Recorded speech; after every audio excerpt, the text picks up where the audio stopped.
everybody, it's Brad from Select Roses. I promised you another video on rose pruning. So today we're going to accomplish a couple things. I am going to prune a rose in a container, but then I'm also going to show you how to renovate a rose in a container.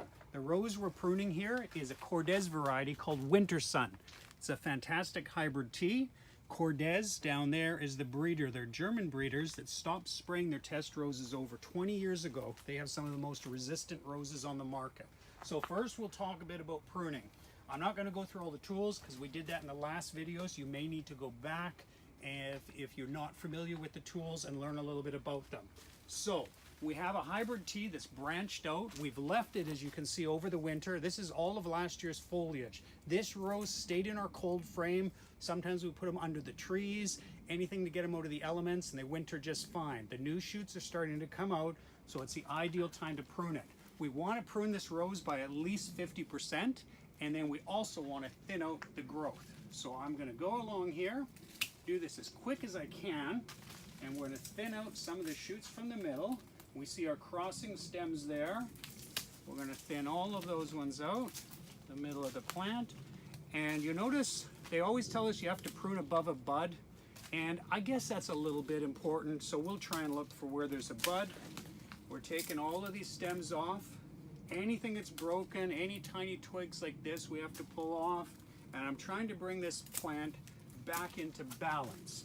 All of last year's foliage is going to naturally fall off, and if it doesn't, we're going to help it fall off by that. So again, you see me pulling out all of the old growth from the plant.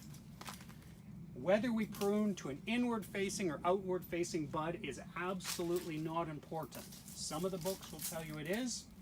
I'm telling you it's not important at all. It is nice to prune where you see a dormant bud, and if you look right there, that's what a dormant bud looks like.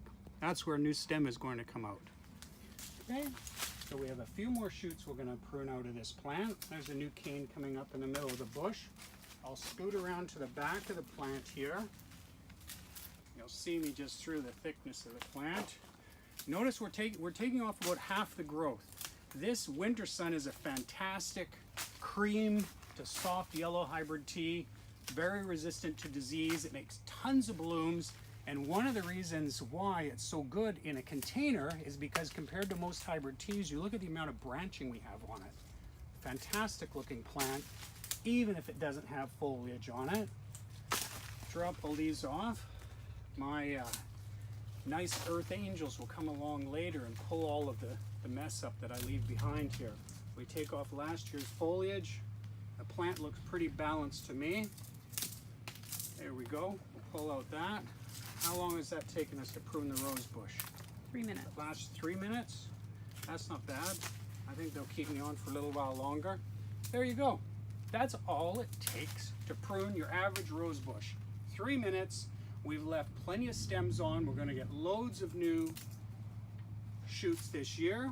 There's a few more tiny ones that we're going to cut out. The plant looks in balance. We could have easily reduced this by another 6 inches if we wanted to, but we have room for it to fill out now, and it's going to grow up to be a nice 4-foot ball of cream yellow roses. Hi gardening friends, it's Brad at Select Roses. We just pruned this big plant of Winter Sun growing in a container, and now we're going to do what's called rejuvenating the rose and the soil so that this rose is going to make a really nice vigorous plant again this year. Roses in containers are good for a few years, but they'll start to tire out. So what you need to do every year is loosen off, and I use my handy pruners for almost everything, the top couple inches of soil. So we're going to do this here just with my back of my pruners, but you can use a proper garden tool if you want. I seem to always use my one item. We take this out. This 1 to 2 inches is all you need to remove. And this is, you're going to be scratching in, taking some of the old root off of here. That's not damaging the plant at all. That's going to encourage the plant. If we come in here, Alana, and you'll be able to see some of the old root so our friends can see. There's a bit of the old root we've exposed there. That's not damaging this plant at all. But there's a couple things we want to do to it after we remove that. We want to add two different things. And here's 2 items I like. This is called humic. It's 100% organic. It does all kinds of wonderful things for the plants in the garden and in containers. I'll show you what it looks like. It looks kind of like coal dust. We sprinkle a couple handfuls of this into our container plant, like that. And then I take, where is my trusty, I have a thing that I usually poke holes in. There we go. And we do this to all the containers. So take some kind of a stick, poke holes in it. This is to help improve the drainage and also so our fertilizer can make it down and feed the plant properly. So we've aerated the plant. Usually I use a stick that's a little bit longer than that, but I've misplaced it right now and I'm an impatient guy. I'm not gonna go and look for it again. The name tag is back in. Everybody asks me, Brad, what is the best kind of rose food? Well, guess what, everybody? The best brand of rose food you can buy is Select Rose Food, designed by us in conjunction with a company that we work for. This is meant for roses in the ground, but you can also use it on your container plants if you're using just a small amount.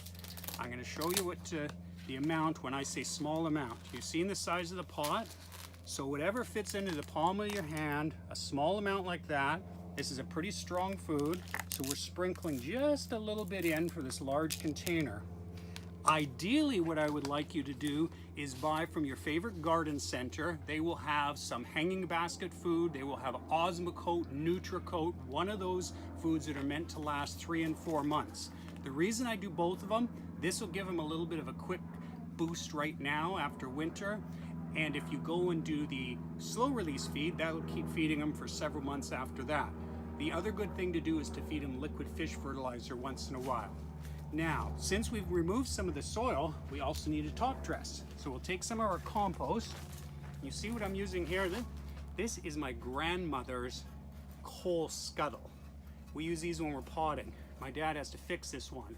We look all over for these. If anybody watching this video has a few of these, I would love them. I would even trade you a rose bush to get a few of these. So if you come across some metal ones, stop by the nursery. I'll buy them from you, or I'll trade your rose bush for them. Okay, we're gonna add this fresh compost mix around here. And I'm gonna show you the quickest way to spread mix. You see how I'm mounding it around the center of the plant? Like that. Give the pot a shake. This is called the world famous Brad Jalbert shake, and the soil settles perfectly. And add water, and we're ready to go for the season.